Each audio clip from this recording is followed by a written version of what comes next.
What's up, guys? We are back with a full slate of college basketball action here on Tuesday, March 11th. We're going to break down every NCAA basketball game tonight. We're going to look at bets on the side and over-under, and make sure to check that pinned comment throughout the day to see if there are any changes as injury news and player availability is confirmed.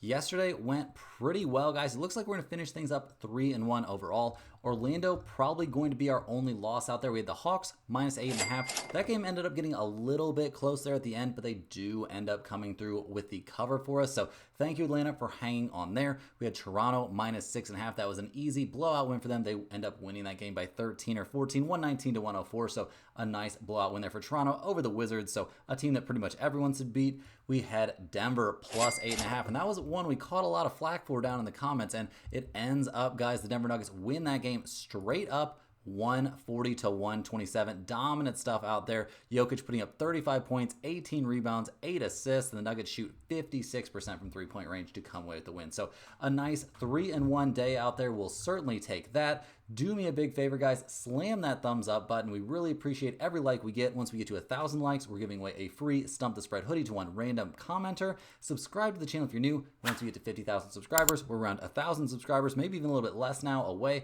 We're giving away a free hoodie for that as well. If you are a huge fan of what we do here every single day, you can sign up for a channel membership by clicking the little join button right below the video. Channel members get exclusive early access to all of my videos and get their names up on screen in every video. But more importantly, you'll get access to our community monthly members only giveaways. We'll be giving away a Stump the Spread hoodie to one random channel member on March 20th, the first day of the NCAA tournament.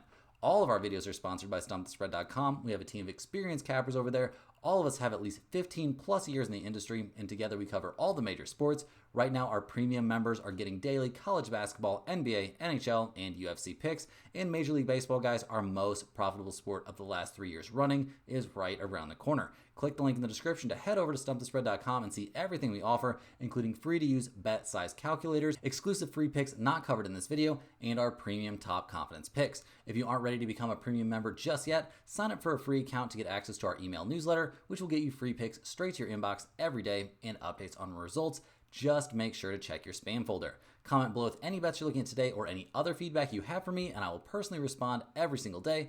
As always, our favorite picks will be in the pinned comment down below. Now let's get into our first game of the night, guys. We got Cincinnati taking on Oklahoma State in the Big 12 Conference Tournament.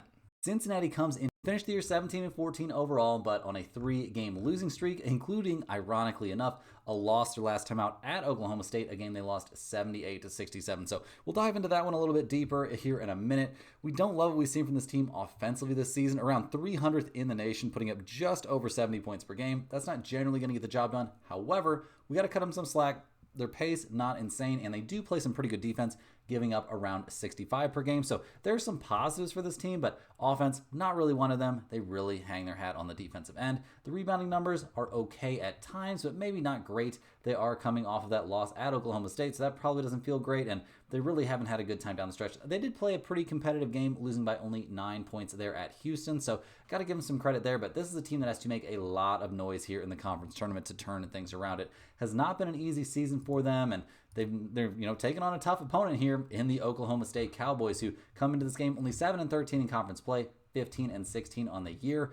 They've got that win over Cincinnati to look back on. Maybe that'll help them here. This has not been a very good defensive team this season, giving up 76.2 points per game. The rebounding numbers also pretty pedestrian. The offense, maybe not horrendous. They have had some big wins. I mean, they took down Iowa State, for instance. That was a huge win there for sure. But other than that, the premium wins are a little bit few and far between. So another team that really is going to have to go on a transcendent run here in the postseason to make any sort of, dent in where they could end up in, when their season is going to end. So we'll see what they can do in this one, guys. I mean, the last time these two teams faced each other, it was very, very recently. What day was this game actually? Very, very recently. Yeah, back on, March 8th? So, yeah, like 3 days ago. Crazy, crazy stuff. Oklahoma State getting the kind of comfortable 78-67 win. So pretty impressive there. We saw them do a pretty good job there shooting the ball, guys. They went 7 of 9 from three-point range. Not a team that shoots a ton of threes, but they made all of them in that game. They had a rebounding edge, not something you can always count on. There's very good stuff up and down the roster, honestly. Like, not a team you can always count on. They did have 2 starters score 0 points, but The bench came up okay, and they played some pretty good defense, and they did take advantage of Cincinnati having a very poor shooting game. They only made 25% of their threes, 7 of 28 from the field. They only shot 7 free throws, and we saw Oklahoma State shoot 17. So, looking at the numbers for this one, guys, the odds makers are begging us here to take Oklahoma State. The Cowboys are getting 5.5 or 6.5 points, depending on where you look. We've got a total of 138.5. Cincinnati 13 and 16 and 2 against spread. We see they're also 21 and 10 to the under. Oklahoma State 14 and 17 against the spread this year, 16 and 15 to the over. So, guys, this is a little bit of a tough spot. I actually think this is a pretty good situation where you want to, zag a little bit here and go ahead and take Cincinnati to win this game comfortably. I think they're by far the better team. I'm not that enthralled with what we're seeing from Oklahoma State this season. That last win felt pretty fluky to me. I think we'll see a much more even whistle here. We'll see Cincinnati make some of their shots, and I think they probably win this game by double digits. Next up, guys, we're headed to the SWAC. We've got Alabama A&M taking on Grambling in the first round there of their conference tournament. Alabama A&M, it's not like they've had an amazing season, guys. They're 10 and 21 on the year. They ended things, almost like 6 and 12 in conference play, so not ideal there. They're about to take on a Grambling squad that they just lost to by 16 points. That was on the road, but they're just not a ton of positives here for this Bulldogs team. I guess they're okay on the boards, but that offense is really, really bad. The offense not very good. The defense terrible. The rebounding not very good. Like when they took on Grambling here very recently, a team they've lost to twice this season already, by the way, things did not really go their way. I mean, they didn't shoot terribly, but didn't shoot great. Only 32% from the field is obviously terrible. They got out-rebounded in the game, and yeah, just not a good look. You lose despite shooting more free throws, and you lose by 16. Like, this is looking pretty bleak here for Alabama A&M. So we'll see what they can do here against the Grambling Tigers, who are 10 and 21 on the season, but 7 and 11 in conference play. So they've done some decent stuff. They are fresh off of a kind of blowout 12-point loss there against Alcorn State, and they have lost 4 out of their last 5 overall, but that one win was against Alabama A&M. So they can take some solace in that. This has been a defense-first kind of team. They don't score that many points. They don't play at a super high pace, but that has not been a problem. They've been able to inflict their pace of play on Alabama A&M both times they played them this season. It's gone pretty well. Grambling didn't necessarily shoot the lights out or do anything crazy there. I mean, they were 4 of 10 from 3. Like, okay, they did a good job on the boards, but nothing crazy. So we're really liking what we're seeing from Grambling in this spot. I mean, they're 5.5-point favorites. We've got a total of 132.5.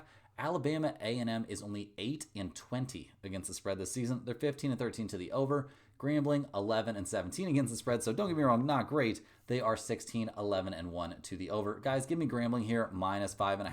I think they probably win this game very comfortably once again. I know beating a team 3 times in one season can be a little bit sketchy, but I do not think Grambling's going to have a problem here. They probably win this game walking away like they've won each of their other matchups here against Alabama A&M this season.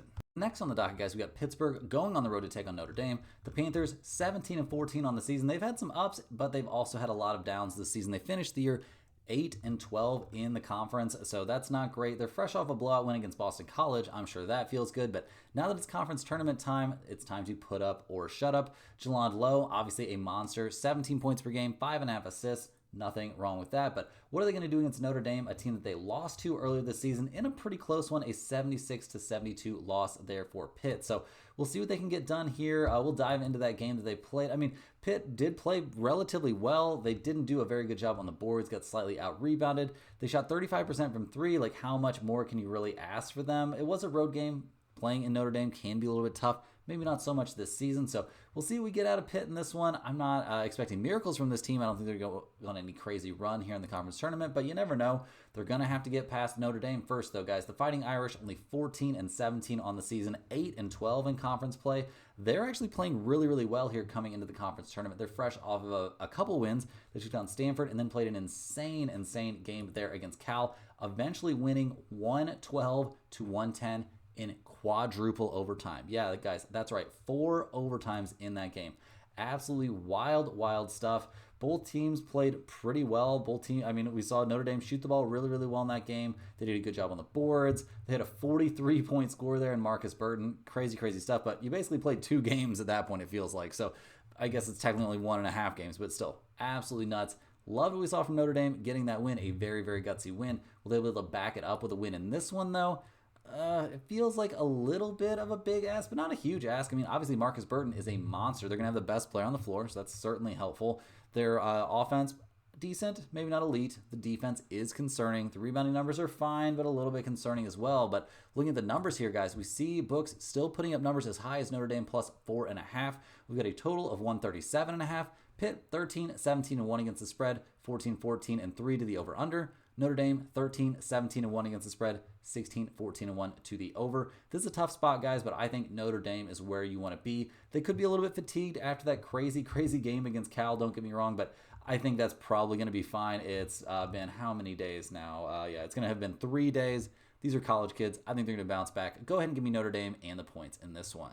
Rolling right along, guys, we're headed to the Big 12. We've got Colorado taking on TCU. The Buffaloes 12-19 on the season, so a pretty terrible year, falling off a cliff there. They were the worst team in the Big 12 this season, only getting 3 conference wins, but one of those wins just came, ironically enough, against TCU. They won that game 76-56, a 20-point blowout. Not something you really expect to see, but maybe a little bit of gamesmanship there by TCU. I'm not sure, but the Horned Frogs couldn't throw it in the ocean. And yeah, Colorado had a great shooting night, 8 of 21 from 3, 45% from the field, dominant stuff there on the board. So are they going to be able to run it back and play that well again in this exact same matchup? We'll have to see. I mean, over the course of the year, obviously we haven't been in love with what we've seen from the Buffaloes, but that's a pretty nice statement win there to get against the team you're about to play in the conference tournament.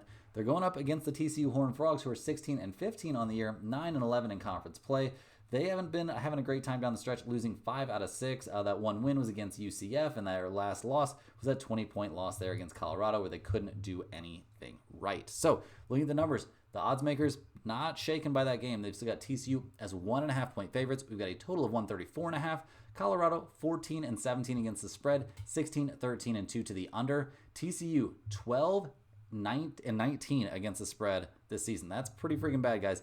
But they're 21-10 to the under. The last time these two teams played, guys, we saw like 132 total points, and we saw some pretty crazy shooting there from Colorado. I think we're going to see worse shooting in this game. Go ahead and give me the under here. I think that's probably the value side of this one. If you're begging me for a pick on the side, I'm going to be leaning towards TCU in the massive bounce back spot, but I've got very little faith in that. Hey guys, jumping here with a quick ad break. This is a great time to sign up for StumpTheSpread.com. Signing up for a premium membership gets you access to our top confidence plays on all the major sports. We're currently covering NCAA basketball, the NBA, NHL, UFC, and the NFL. We have a team of professional cappers that work extremely hard putting in the research on these games every day so you don't have to. We make things very easy for you with pick notifications directly to your phone and unit sizes assigned to each play so you can see where our confidence level is on every individual matchup. To test out the service before you buy, join our free email list, get the occasional free or premium pick straight to your inbox. Just click the link in the description to sign up for a free account. Don't forget to like this video and subscribe to the channel if you're new. Now guys, back to the games. Next up, guys, headed back to the ACC, we've got Cal going on the road to take on Virginia Tech. And I say going on the road, I know this is a neutral location, but these games, guys, these ACC tournament games, they are going to be happening in Charlotte, North Carolina. Does that sound like anywhere close to a neutral court for a team like Cal?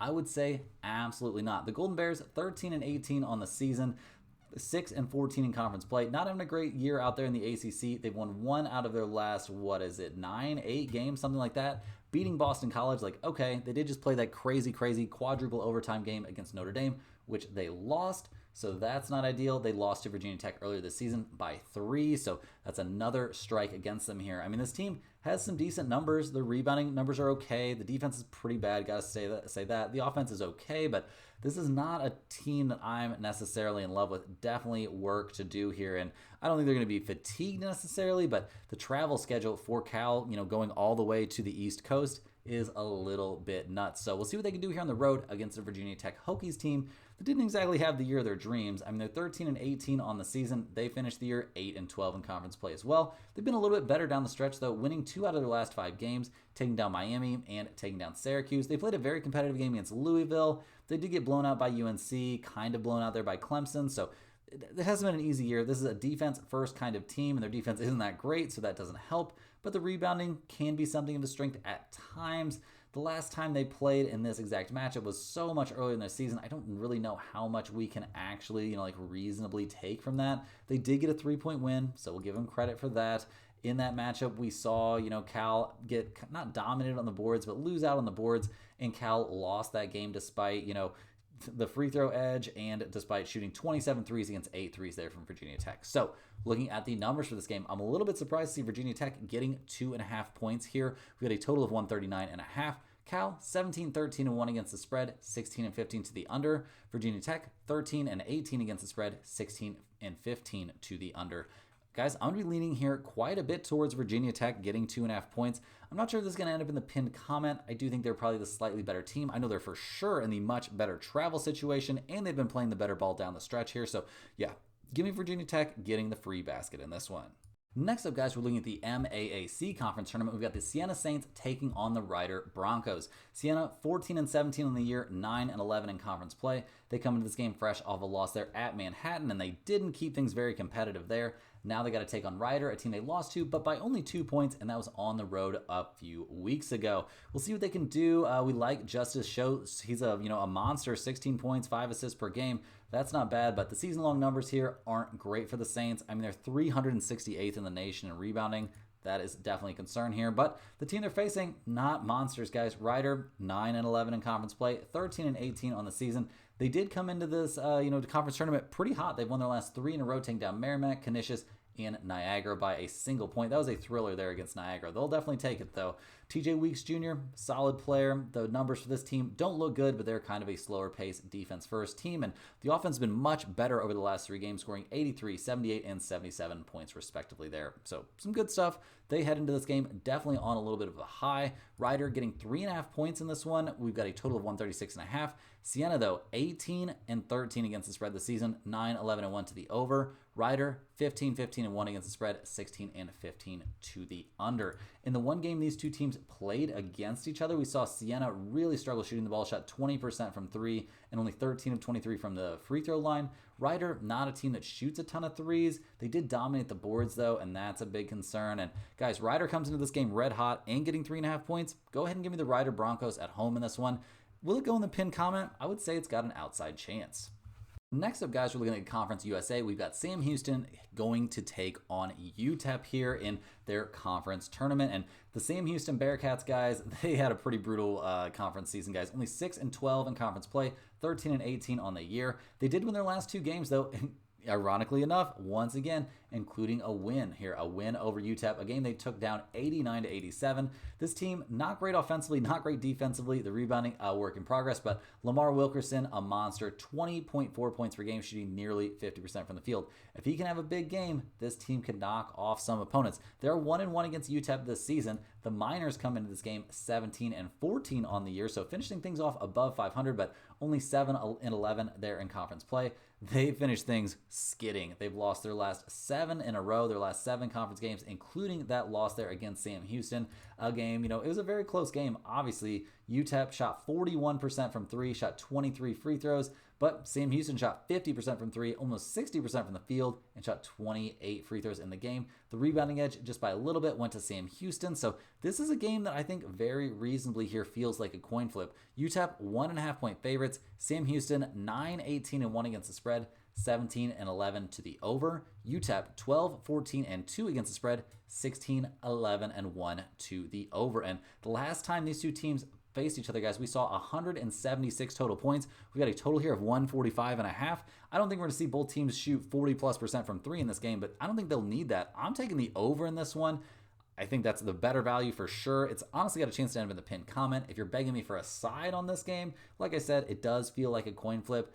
I guess give me Sam Houston since UTEP is just sliding so hard here going into the conference tournament, but I definitely think the side you want to be on here is that over. Rolling right along, guys, we are out there in the American East. We've got Maine taking on Vermont. The Maine Black Bears, 19-13 on the season, 10-6 in conference play. So they've put up some, I would say, respectable numbers this year overall. Like, they haven't been a disaster. We were already in the semifinals here of the American East playoffs. So yeah, they're doing some good things. The Black Bears come into this game, obviously winners of their last couple of games, taking down UML 72-64 in their first, conference tournament game this season. So that has to look pretty good. Against Vermont this year, they do have a 4-point loss and a 6-point loss. So yeah, being 0-2 against the team you're about to face probably doesn't feel great.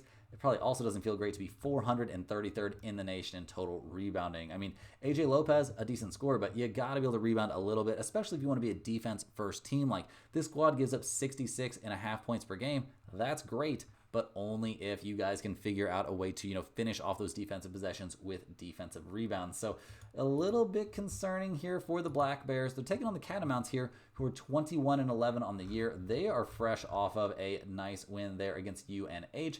They've won how many games is Rowan now? They're now on a 10-game winning streak, which is very impressive. This is a defense-first team, but they can score it a little bit. TJ Hurley, going to be the best offensive player on the court, no doubt about that. 16-plus points per game is a pretty nice stat line out there in this conference. And yeah, we've loved what we've seen from the Catamounts this season. They knocked off Bryant, and that's been a big monster team out there in the American East. And I think Vermont, they definitely have history on their side in this one. They've been one of the best programs out there in the American East. And the last time these two teams faced each other, Vermont went on the road, got the 4-point win. The Catamounts shot 38% from three, did a good job keeping things even on the boards. They did get to the line with regularity, but they also did a good job of holding Maine in check. So look at the numbers here, guys. Vermont, 3.5-point favorites. We've got a total of 123.5. Maine, 15-15 against the spread, 16-13-1 to the over. Guys, Vermont 14-17 against the spread, 16-15 to the under, but I will certainly take Vermont in this one, -3.5. I think they comfortably get the win and cover here. Maine's been doing some good things. I just don't think they're on the same level as Vermont, and I think we see the Catamounts, survive and advance in this game, probably winning this game by around 8 to 10 points. Next up, guys, we're out in the NEC. We've got St. Francis, PA, the Red Flash, taking on Central Connecticut. St. Francis comes into this game fresh off of a few wins. They've actually won their last 5 in a row. They just took down the Long Island Sharks, so that was a nice win. Their last loss, though, concerningly enough, was against Central Connecticut. They lost that game 83-67. The Red Flash, not a great team. Not amazing season-long numbers. They're 300th in the nation in rebounding. Riley Parker's their leading scorer, 13, 14 points per game. Not really wowing me. And now they got to take on a pretty tough opponent. Central Connecticut, 25-6 on the season. They finished things up atop the NEC with a 14-2 conference record. They've won, I don't even know how many games in a row at this point. They just took down FDU by 4 points, so that one was a fairly competitive game at least, but they've been cruising lately, guys. This is a very good team on both ends of the floor. They can score it, they play great defense, and they can rebound. Jordan Jones, a great leading scorer, also putting up 4 assists per game. Not a lot of weaknesses to be found with this team, and the last time these two faced each other, Central Connecticut came away with that blowout win. They really opened up things in the second half. They dominated this game despite the Red Flash did shoot 8 of 25 from three-point range, but the rebounding edge went to Central Connecticut. They shot 43% from three and over 50% from the field, so looking at the numbers, I'm not shocked to see Central Connecticut as sizable favorites in this one. They're 9.5-point favorites. We got a total of 134.5. St. Francis, PA is 16-13 against the spread this season. They're 19-10 to the over. Central Connecticut, 20-9 against the spread this year, 15-14 to the under. Guys, I'm taking Central Connecticut here. I think they win this game by double digits. Is this going to go in the pinned comment? I'm not sure. That is kind of a lot of points, but in this specific matchup, I can't really imagine Central Connecticut having too much trouble, and it's a conference tournament game. I don't think they're going to be messing around, not going to be playing with their food, so give me the Blue Devils to get the win and cover here. Now, guys, getting back to some power conference action, we've got Arizona State taking on Kansas State in the Big 12 tournament. Arizona State comes into this game 13-18 on the season. They ended the year 4-16 in conference play. Not having a great time down the stretch, only 1 win in their last 12 games or something like that. Taking down Kansas State 66-54. So we got a revenge spot here for Kansas State. The Sun Devils lost to Kansas State earlier in the season, so they're 1-1 in the season series. Should be a pretty good game. This team doesn't have a monster leading scorer like BJ Freeman, 14 points per game. All right, the rebounding numbers are a big concern. The defensive numbers are another big concern. So we'll see if they can keep things rolling here. See if they can, and by keep things rolling, I mean get a similar result to what they got the second time they took on Kansas State this season. We'll see what happens. I'm not going to be holding my breath, but I'm not that excited about Kansas State necessarily either. They're 15-16 in conference play. They ended up, or 15-16 on the season, 9-11 in conference play. They won a couple games, but then got blown out there by Iowa State. So not too shocking there. We were on Iowa State in that game. But yeah, they beat Colorado and Cincinnati. So they did some decent things down the stretch. Now they're going to take on Arizona State. We'll see if they can come with enough offense. This is a good defensive team, but the offense and rebounding a little bit suspect. The last time these two teams met We saw a very good game there from Arizona State. We also saw Kansas State not really be able to throw it in the ocean, like at all. They dominated the boards, and that is a very important point in this game. It's a big part of why they are 5.5-point favorites. We've got a total of 142.5. Arizona State 16-15 against the spread, 16-15 to the over. Kansas State 17-14 against the spread, 19-12 to the under. Guys, I think under 142.5 is very live in this game. That's probably my bigger lean here. If you're begging me for a side, I would maybe take Kansas State, but I'm not interested in the side. I'm much more interested in taking under 142.5. I think once again, we're going to see very, very limited offense in this matchup.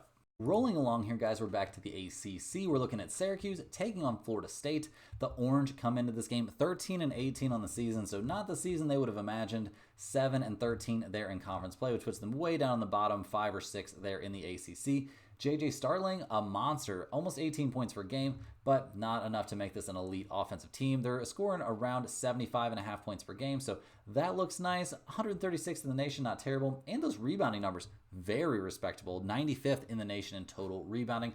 The defense is a concern, don't get me wrong, but this team has gotten some wins down the stretch, going 2-2 over their last 4 games, taking down NC State. And their last time out, they got a nice 14-point win there against UVA. So this team's been doing some positive stuff. They got to take on a Florida State team that they did lose to kind of in blowout fashion earlier this season. So there's a reason they're going to be underdogs in this game. But there are certainly some positives to look at here for the season that the Orange have just had in general. They're a team that wasn't really picked to do that much, and they've come up with 7 conference wins. That is not nothing. We'll see what they do here against the Florida State Seminoles, who are 17-14 on the season. They finished the year 8-12 in conference play.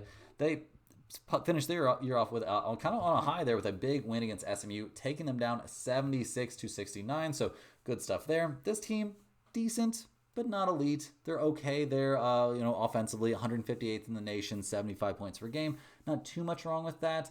Their rebounding, though, definitely a big problem. Their defense, 72.7 points per game.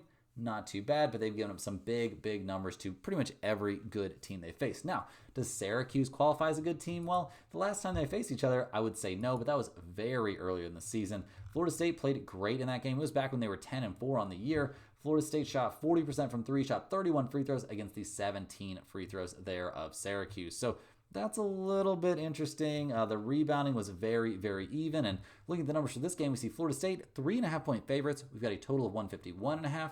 Syracuse 17-12-2 against the spread, 15-15 to the over-under. Florida State 17-14 against the spread, 18-13 to the under. So in terms of that over-under, I would honestly lean maybe a bit towards the under, which would be a big departure from what we saw from these two teams earlier in the season. But really, guys, I think I want to be on Syracuse and the points here. I think they find a way to make this game very competitive. They're a much better team than they were the last time these two teams faced each other. And while this isn't going in the pin comment, I do think there's some value here on the Orange. Rolling right along, guys, we're back to the SWAC. We're looking at Prairie View A&M taking on Florida A&M. Prairie View, they come into this game not having a great time. They did win a game against MVSU a little bit ago, but it's been brutal down the stretch, getting blown out night after night. Like, this is not a team that's had a good time. They lost in this same matchup, 78-67 earlier this year. That probably can't feel too good. And yeah, it's been pretty brutal out there, honestly. And now they get to take on a pretty tough opponent. They're gonna have to do a lot better than those 82.6 points per game they're allowing, and they're nearly 500th. Yeah, you heard that right. They're 492nd in the nation, averaging 27.9 rebounds per game. That's a big yikes, guys. And they're taking on Florida A&M Rattlers team that's done some interesting stuff this season. They didn't finish the year very high in the conference standings necessarily, but right there in the middle, 10-8 in conference play. They're fresh off a couple losses, losing by 1 point against Bethune-Cookman and 3 points there against Southern. So that's tough, but that was a very good game there against Southern, against the best team in the conference. So I don't think they need to be hanging their heads. We love what we've seen this year from Sterling Young, 17 points per game, very respectable. This is a decent offense. The defense not hot, but not terrible like their opponent, and their rebounding also kind of decent. So we'll see what they can do in this one, guys. They're 7.5-point favorites here. We've got a total of 144.5. Prairie View 13-17 against the spread, 16-14 to the under. Florida A&M, a staggering 22-6 against the spread. That's an NCAA best against the spread mark. They're a 500 over/under team, but guys, we're going to stick with that trend. I don't see any reason not to. They did really well the last time these two teams met, winning the game by 11 points. pretty handily, and they did shoot the ball well in that game, but more importantly, they dominated the boards and won despite shooting 10 less free throws. So yeah, definitely give me Florida A&M. I think they win this game by around 10 points the vast majority of the time. This is another play that's got a great chance to end up in the pinned comment. Next up, guys, we're in the MAAC. We've got the Fairfield Stags taking on the Sacred Heart Pioneers. Fairfield, 12-19 on the season, 8-12 in conference play. They're fresh off a win over Quinnipiac, though, a pretty crazy win there against the best team in the conference. So Fairfield will certainly take that one. Not a lot of people saw that one coming, guys. I cannot say that I saw that one on the horizon. That was a crazy, crazy game there. They earned the win. Now they got to transition that momentum into the conference tournament. So we'll see what they can get done here against Sacred Heart. I mean, Fairfield over the course of the year, not putting up a lot of crazy numbers, no big leading score. They're in around 350th in the nation in most of the major categories. So we'll see what they can do in this specific matchup. The last time these two teams played, we saw Sacred Heart take the win there. Yeah, they got the 77-71 win, and the Pioneers 14-17 on the season, 10-10 in conference play. So doing some good stuff down the stretch. A win over Marist, a win over Fairfield, and yeah, maybe not so good after that. A 2-point loss against Iona probably stung a little bit there to end the regular season, but they've been decent. They're nearly a top 100 offensive team. The defense is pretty bad, don't get me wrong. The rebounding, not terrible, so we give them some credit there, but yeah, they got to play better defense. The ball movement on offense is respectable as well. They have Tanner Thomas, a decent 15-point per game scorer, so we'll see what they do in this one. I mean, the last time these two teams faced each other, it was tied at halftime, and then Sacred Heart got the 6-point win. Overall, the Pioneers, they shot more free throws. They shot much better there from they shot a lot more threes, not necessarily better, and they had a little bit of an edge there on the board. So this feels like it should be a pretty competitive game. Sacred Heart, 3.5-point favorites. We've got a total of 143.5. Fairfield, 13-16-1 against the spread, 17-12-1 to the under. Sacred Heart, 16-15 against the spread, 17-14 to the over. The last time we saw these two teams play, 148 total points. I'm not that interested in the over-under. I'm going to lean just slightly here towards Fairfield and the points because I think this will be a very close game, and they've got a lot of momentum coming off that Quinnipiac game, but this is not a game that's going anywhere near the pinned comment. Rolling right along, we're looking at the Albany Great Danes taking on Bryant there in the American East Tournament. Albany comes into this one fresh off a win against Binghamton, a 69-66, very, very close win, which they'll definitely take that. Obviously, playing Bryant here, a little bit of a different situation. The last time these two teams met, Bryant got the 68-63 win. We have liked some of what we've seen from this team. I mean, Brian Joshua, definitely a decent player, but the rebounding is just atrocious here for the Great Danes. The defense, not that much better. The offense is okay. I got to give them some credit there, but yeah, there's a reason they finished 8-8 in conference play, and Bryant finished 14-2. And the Bryant Bulldogs come into this one 21-11 on the year. They've just been cruising, winning their last 4 in a row pretty comfortably in each one of those games, except for that 1-point win there over UML. Their real concern in this conference tournament is probably Vermont, which we'll see what goes on, but the Bulldogs, guys, 28th in the nation in points per game, 6th in rebounding. They're not a great defensive team, don't get me wrong, but they light up the scoreboard. Absolutely no doubt about that. The last time these two played, we did see Albany keep things pretty close, and by close, I mean they ended up straight up winning this game 68-63. Wild stuff. The Great Danes they've had one of those nights where things were kind of working. They didn't dominate the boards, but they had an edge on the boards. Bryant didn't shoot the ball particularly well, and yeah, we just saw Albany, edge out a win there. They jumped out early on him and just held him down, couldn't let him get away, and they had a 41-28 lead at halftime. So looking at the numbers for this one, Bryant is 9.5-point favorite here. We got a total of 153.5.